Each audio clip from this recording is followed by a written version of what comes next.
Hello everyone, welcome to the Ineffablelse. Welcome back, welcome if you're new.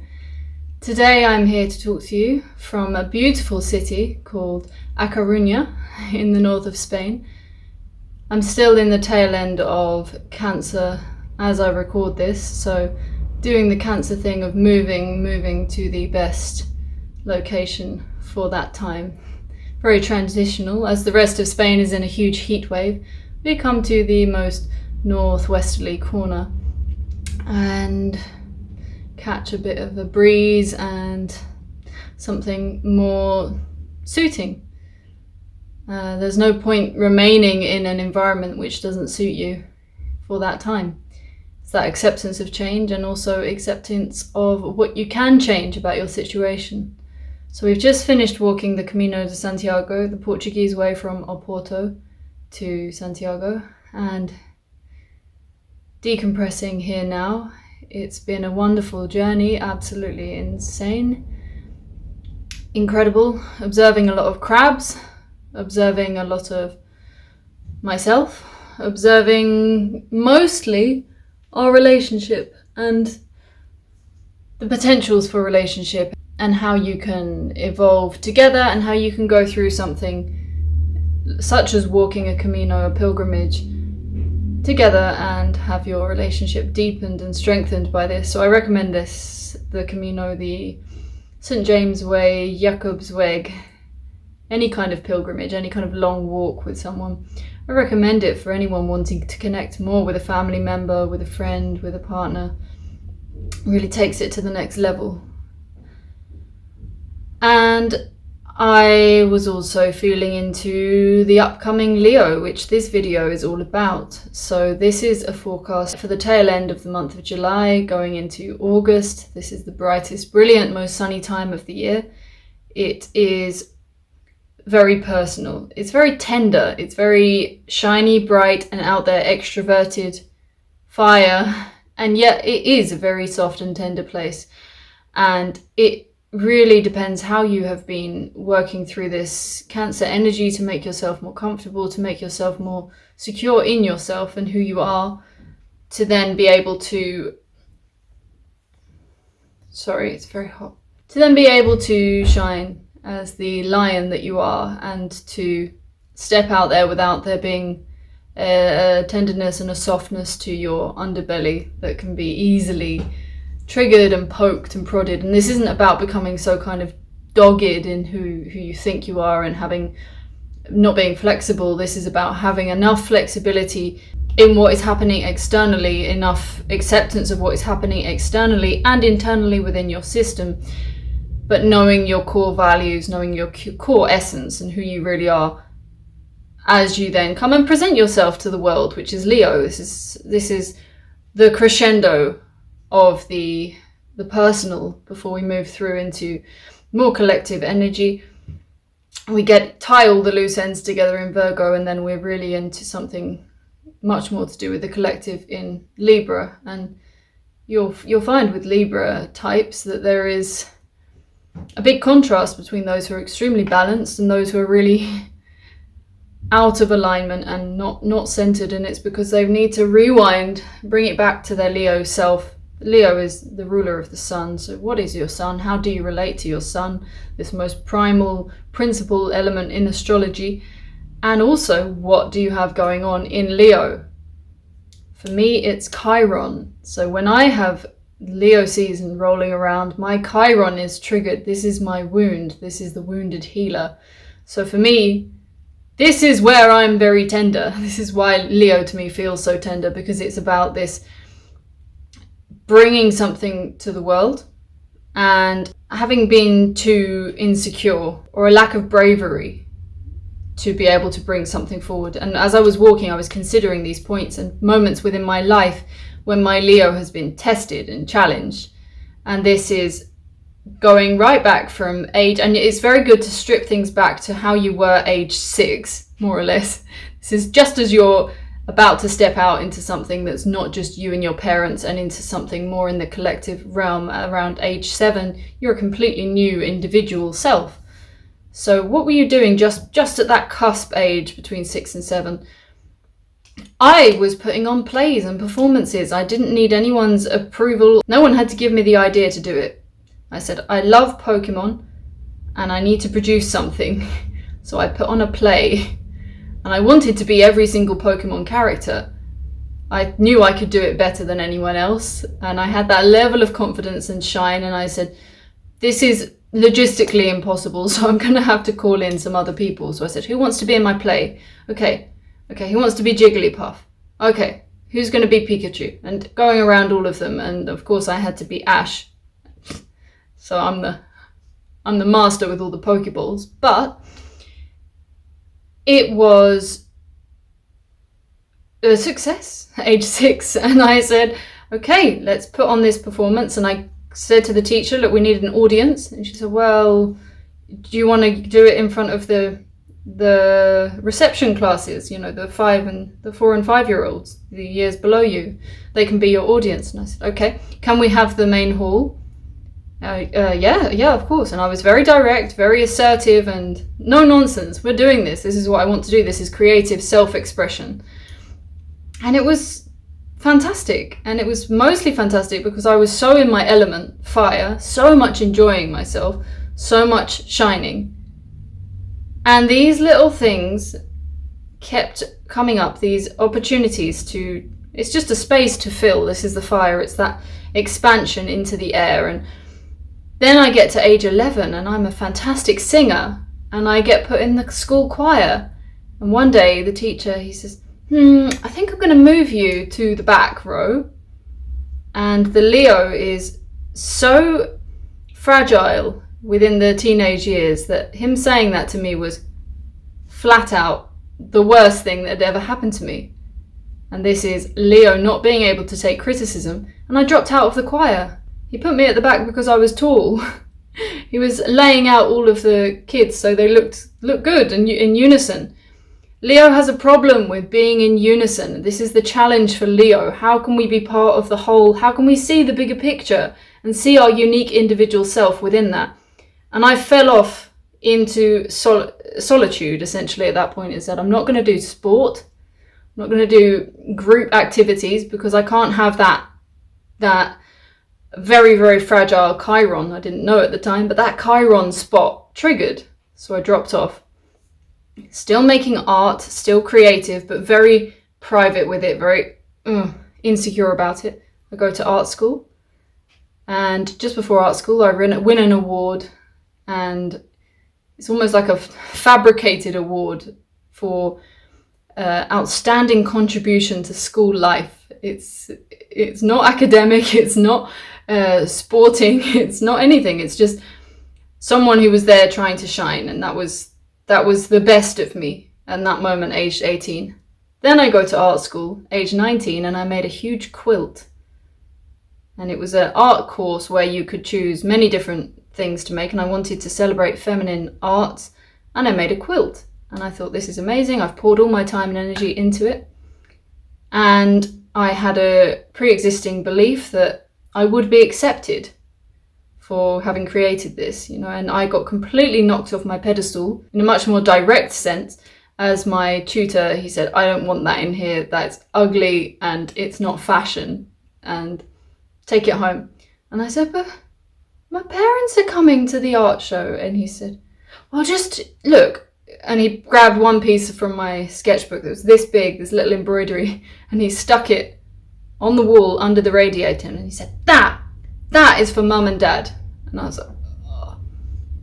Getting quite personal here. So then what happens when my parents come, when my friends come to see this show? I crack. I run across the street. My parents say, well, should we go out for dinner? I said, no. I ran across the street to the pub, and basically I did graduate from university, but I was in that shell, in that place of insecurity, of fearfulness, and a lack of bravery, a lack of courage. And I was trying to get my Dutch courage from drinking, and it didn't work. And it's very, very important to see how we turn down the volume on certain parts of ourselves which are so unique and so bright and shiny and so bold. If someone said that to me age 6, you shouldn't put on this play, this is ridiculous. How can you do a Pokemon play? And that moment in time I would have laughed, but little by little that confidence can be broken down, and especially around teenage years it's very, very shaky. And another thing with my Chiron, where is it located? Leo is in the 11th house for me. So this is very much about collective energy. This is why I'm here telling you all about this, because this is my lesson that I have learned, which I'm here to teach you, which is what Chiron is. So where is Chiron in your chart, and what are you hiding from yourself? What is your biggest wound that for someone else might mean nothing? It might not be that important, but for you it's so tender, it's so crippling. Really investigate that. And then which house is it located in? The fact mine is in the 11th house, it's here to be shared with the collective. The knock-on effect of that having happened was I started making art to please other people. I started making things to fit a certain genre, a certain type, and it made me very miserable and depressed. And then my final piece, my final graduation piece at university was a giant hoop of a giant embroidery I did, which could unravel piece by piece until there was nothing there. And if I can, I'll insert a clip. It's absolutely hilarious because it was 70 hours of work and I pulled it apart until there was nothing because I didn't like the idea of commodification. And in the grand scheme of things, the setbacks are actually the things which make us. They make us analyze things. You know, it's not just success after success after success. It's being slapped by a failure that really makes you take a look at your life. This is what they say about the energy. There's all harmonizing and trines and, you know, just wonderful cohesive energy. No, it's the squares, it's the jarring, it's the hitting energy that makes you transform. And I did transform. And from then I started traveling, engaging with the Sagittarian qualities that my sun has, and not doing things just to please people, and not being satisfied with the path that I was being presented with, and questioning everything, and questioning the art world, and questioning the value of art, and questioning who it's made for, and whether it is the way for me to go is to make art for other people. And where has it led me? It's led me to making videos and creating in this way and sharing through the archetypes, which were the essential fundamental balls that we play with when we make art, whatever kind of art that is, even music. So I'm now at a place where I'm integrating and loving my Leo within me. I'm loving my Chiron lessons, and that I'm not scared. I'm not scared of my shadow because I was shown it. I'm not scared of my inner wounds. And I know what they are, because sometimes people don't even know. So it's really, really useful to look at your Chiron, because your mind is very clever and it's very good at protecting you and hiding certain parts of yourself from yourself. And I often have clients that when I talk about the Chiron, they kind of wince and say, no problem there, no problem there. And then it's kind of, ooh, you filter through your system and you feel, oh no, there is a really soft, tender spot under there, but it's numb. The reason I'm sharing this with you is because Leo is about your shiniest, showiest self. So how do you present yourself in the world? How are you doing things unashamedly? And although we may think we need an audience, we really don't. It's wonderful when the Leo has an audience because they're here to shine and share. But dance with yourself. I'm fairly sure that Billy Idol is a Leo. I would be really surprised if he's not. I'm dancing with myself. And then the audience falls into place naturally because you were just doing you so well that it's like the sun. It's self-evident. It doesn't need to be insecure and screamed about and shouted about. So it's still pretty hot here, even if it's not Madrid standard. How can you engage with your Leo as therapy? How can you dance with these balls, which are the archetypes? And how can you, because this is a fixed energy of the sun. This is the stability that the sun seems to have, this kind of exuding presence of unending warmth. So this is your motor. This is the part of you which is always consistently there, and you almost take it for granted sometimes. And many people don't even relate too strongly to their sun, and I hate to say it, but it can be because you're intimidated by yourself. You're intimidated by your own power to shine, and you're intimidated by your own confidence. Confidence is very put down, especially in certain cultures. It's all about self-deprecation, and it's almost it's a misunderstanding of humility. It's putting humility forward as a virtue relating to self-deprecation, rather than the humility of saying, yeah, I'm just one of billions and billions and billions of souls out there, just doing my own thing. Doesn't mean you can't shine. Yes, you're insignificant, but you're also very significant.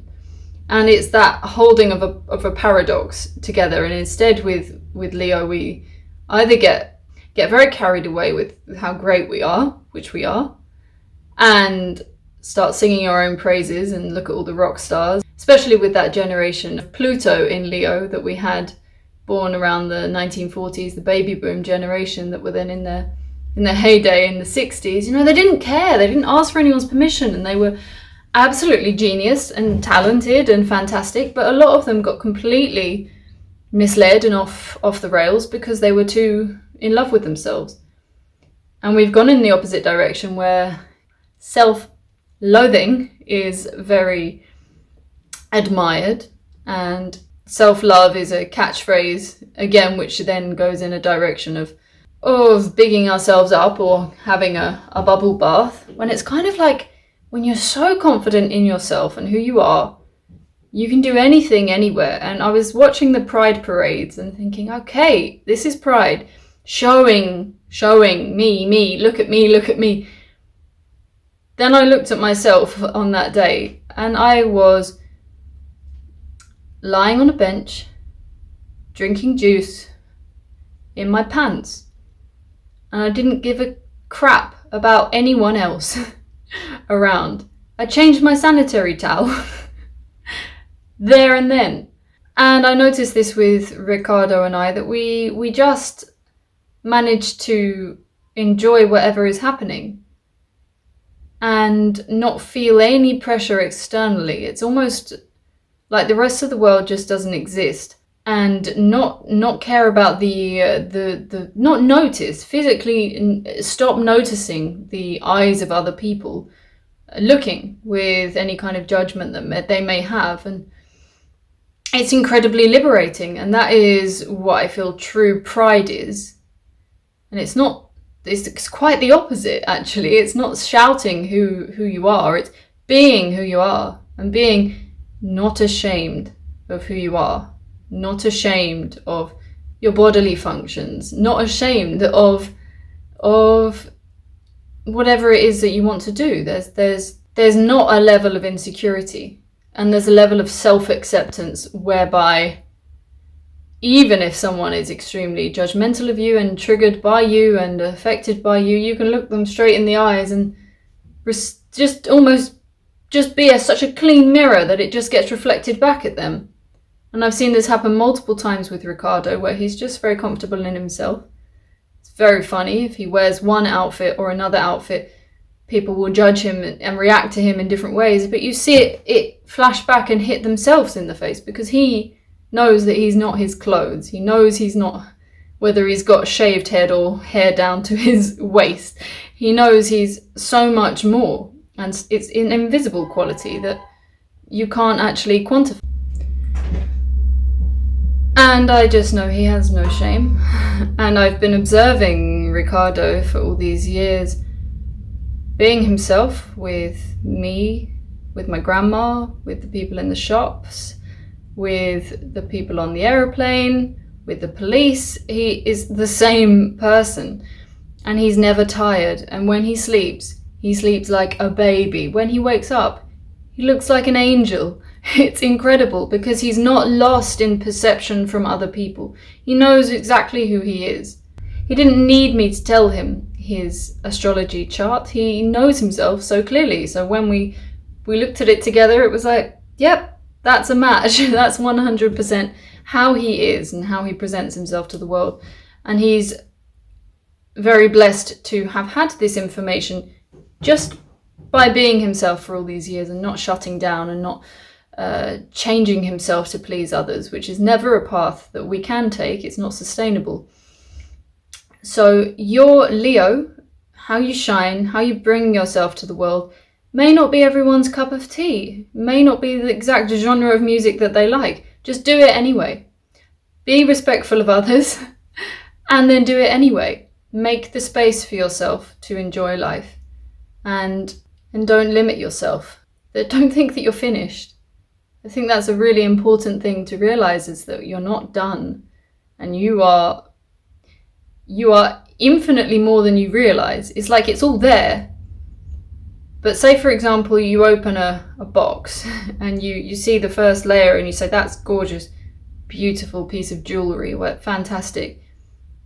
Then you go about the rest of your year not realizing you haven't opened the rest of your gifts that are underneath. So it's all there, you've got it all, but a lot of it is just under wraps. You've not presented it to the world. And I promise you, you are infinitely more spectacular than you know.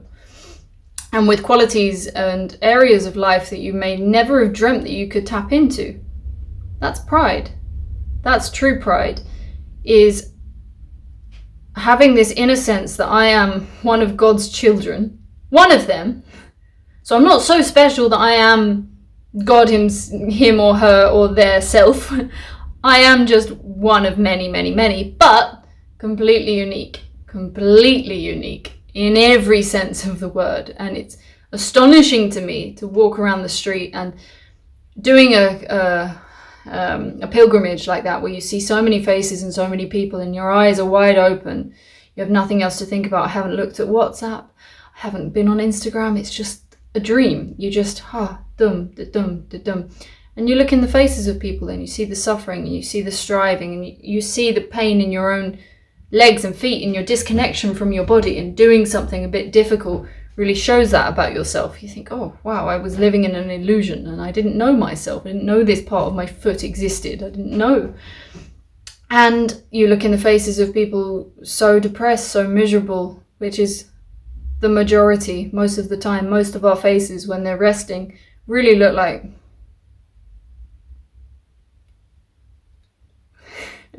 really like and just the level of disconnection from what's happening, the kind of slowness, the kind of dazed and confused that we all feel because the world is so overwhelming and we don't have our boat strapped up. We don't have the sails flowing. We're just floating around just without any kind of direction, and it's not having a goal and a destination in mind. It's just saying, like, this is the way I'm going to go and let's see what happens. That balance between flow and will.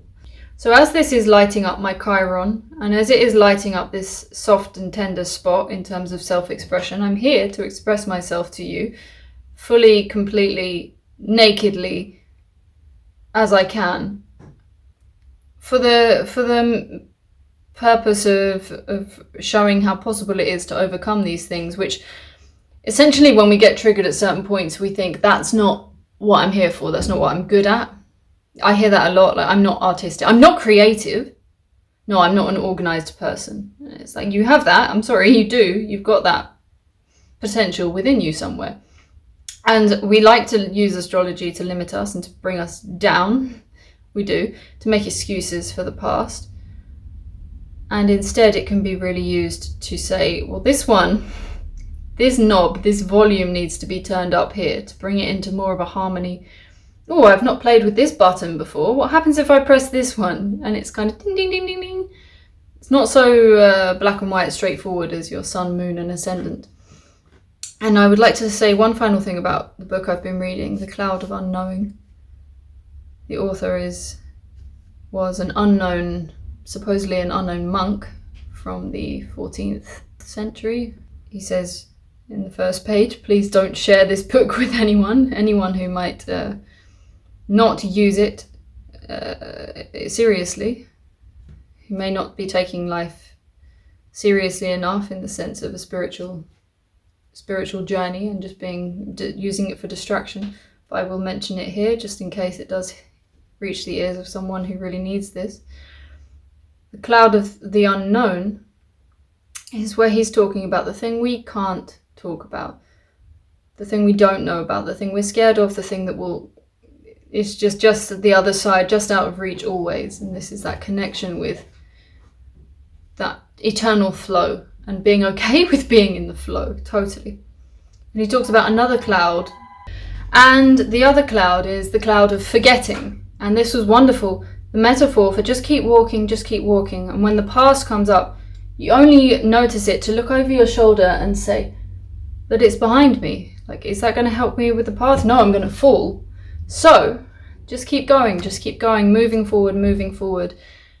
And anything that comes up there is certainly a need for analysis, sometimes analysis of things that have happened in the past, your childhood suffering, the stones that you don't want to turn over. But once you've turned them over, you see them clearly. There's no need to analyze them. There's no need to catalog them. There's no need to remember the specifics. The general feeling there was I was doing something which was not beneficial. I was with someone who was not beneficial. And I see it now. I see it clearly. It won't repeat itself. Then that can all go into the cloud of forgetting, because it doesn't benefit you. And you've forgotten it intellectually, but you know in your heart you won't do that again. And it's that way of dealing with the past that actually helps us progress and move forward, and helps us shine and be more as we were aged 6, and not when we were shut down and traumatized by something that happened aged 19. So I will leave it at that. Thank you so much for being here. Hope you shine this month. I hope you enjoy the sun, and take care. Thank you so much. Please see ineffablelse.com if you would like to book a reading and go deeper into your chart. Thank you.